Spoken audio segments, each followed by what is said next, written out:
Assalamualaikum warahmatullahi wabarakatuh.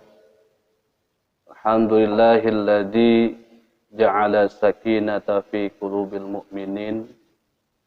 Asyhadu an la ilaha illallah wa asyhadu anna Muhammadan abduhu wa rasuluh. Allahumma shalli ala sayyidina Muhammad wa ala ali sayyidina Muhammad. Hadirin pemirsa yang dirahmati oleh Allah Subhanahu wa taala. Bulan Ramadan merupakan bulan yang begitu sangat didamba-dambakan dan dinanti-nantikan oleh seluruh kaum muslimin wal muslimat. Dalam kesempatan yang berbahagia ini, saya ingin menyampaikan 10 amalan sunnah yang tercantum dalam kitab Nihayatul Zain karangan Syekh Nawawi Al-Bantan.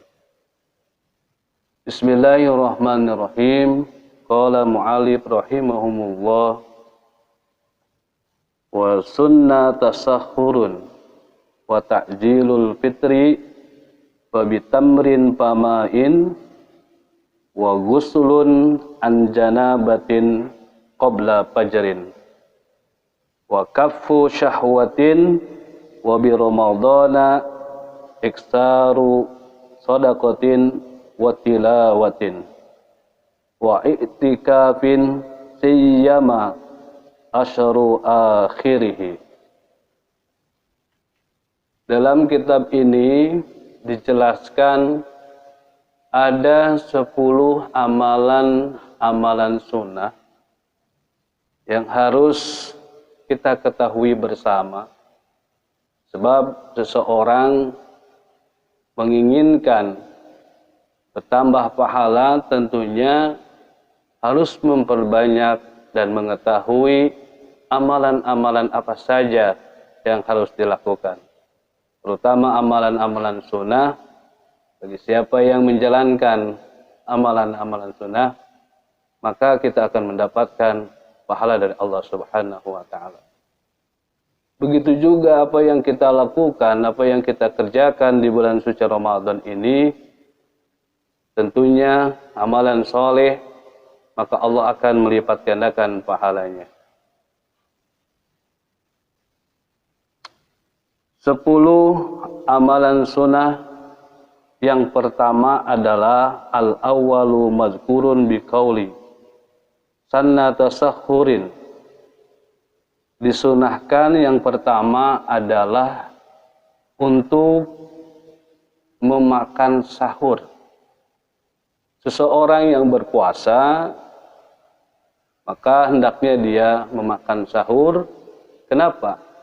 Agar paginya tidak merasa dirinya lapar atau kehausan.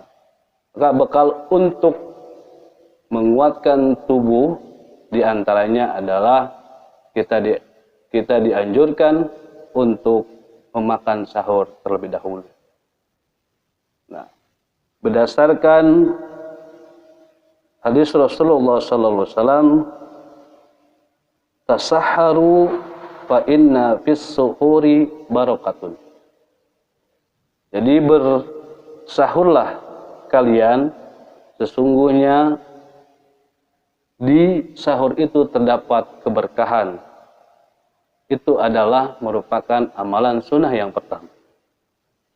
Kemudian amalan sunnah yang kedua adalah asani ta'jilul fitri.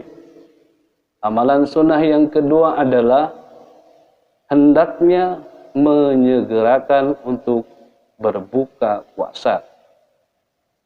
Di kalangan masyarakat kita di Indonesia ini sudah lumrah atau sudah tahu apa yang disebut dengan takjil.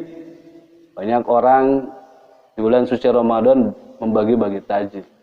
Arti takjil itu sendiri adalah menyegerakan untuk berbuka puasa, jangan sampai ditunda-tunda untuk berbuka puasa.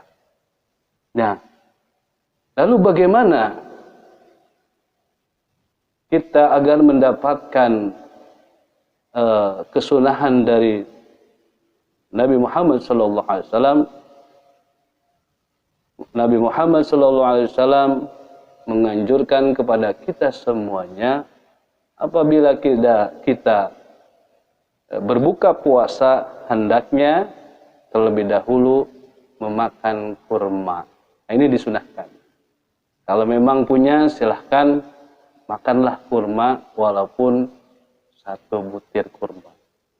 Kalau memang tidak ada, cukup dengan yang manis-manis atau teh manis atau yang lain dan lain sebagainya.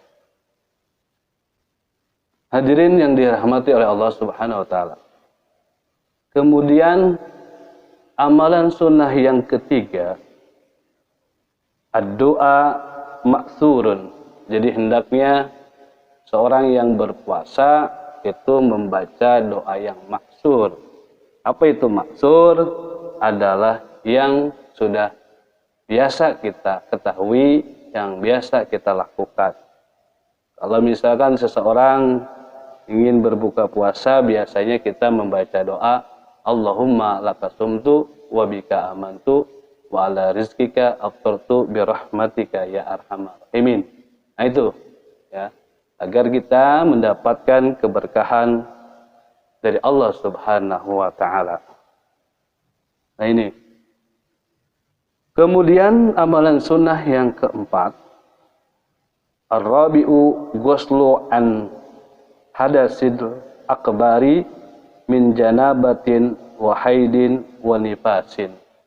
Jadi amalan yang keempat ini hendaknya seseorang yang sedang berjunub untuk segera membersihkan diri dari hadas besar. Hadas besar misalkan seseorang berjunub, segera untuk melakukan pembersihan diri atau mandi hadas besar. Hadirin yang dimuliakan Allah Subhanahu wa taala, amalan sunnah yang kelima adalah kaful lisan, agar senantiasa menjaga lisan. Kadang lisan ini tidak terjaga oleh kita, maka di bulan suci Ramadan ini hendaknya kita menjaga lisan agar lisan kita terhindar dari kata-kata yang kotor. Kul khairan aw liyasmut. Katakanlah yang benar, atau kalau memang tidak bisa, lebih baik diam. Dalam pepatah dikatakan lidah itu tidak bertulang, maka harus pandai-pandailah kita menjaga lisan atau lidah. Salamatul insan fi hifzil lisan. Keselamatan seseorang terletak pada bagaimana dia menjaga lisannya itu sendiri. Kemudian amalan sunnah yang keenam, as-sadisu kafun nafsi an sahwatin. Jadi amalan sunnah yang keenam adalah menjaga diri, menjaga hawa nafsu yang ada di dalam diri kita.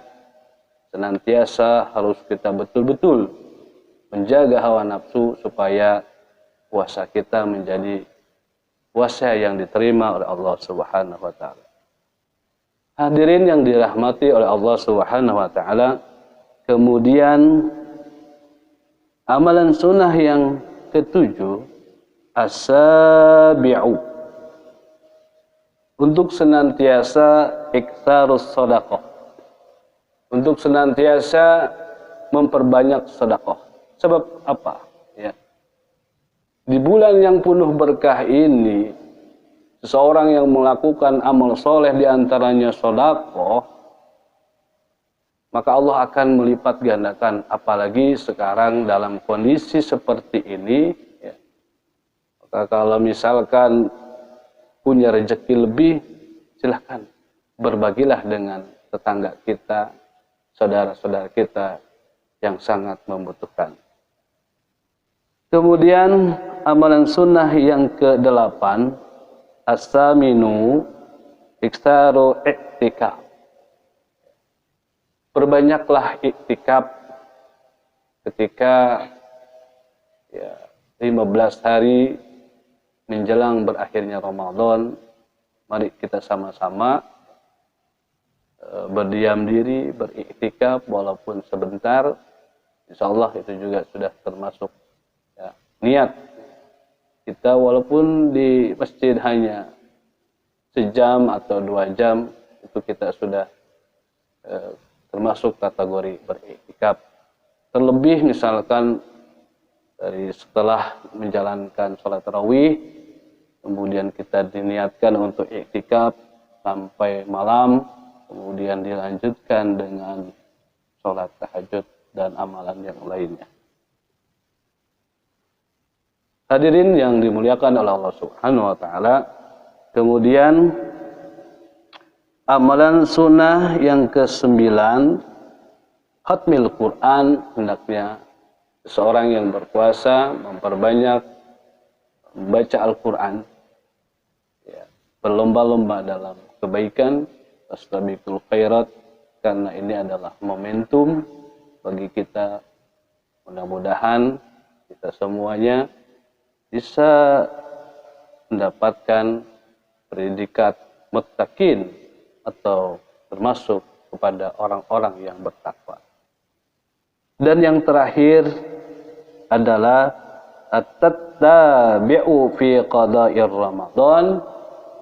Hendaknya seseorang itu terus istiqomah menjalankan, meningkatkan ibadahnya ketika bulan Ramadan sudah berakhir atau di bulan-bulan yang lainnya, untuk terus misalkan di bulan Ramadan semangat tetapi di bulan yang lain kendor misalkan. Ini jangan sampai seperti itu ya. Istiqomah terus ya, misalkan di bulan puasa bisa khatam ya, 1 Quran, di bulan yang lainnya pun minimal sama atau bisa lebih, itu lebih baik. Baiklah hadirin yang dirahmati oleh Allah Subhanahu wa taala, ya, itulah 10 amalan sunnah yang tercantum dalam kitab Nihayatul Zain karangan Syekh Nawawi Al-Bantani. Demikian yang dapat saya sampaikan, semoga bermanfaat bagi saya dan pemirsa semuanya. Wallahul muwaffiq ila aqwamit thoriq. Assalamualaikum warahmatullahi wabarakatuh.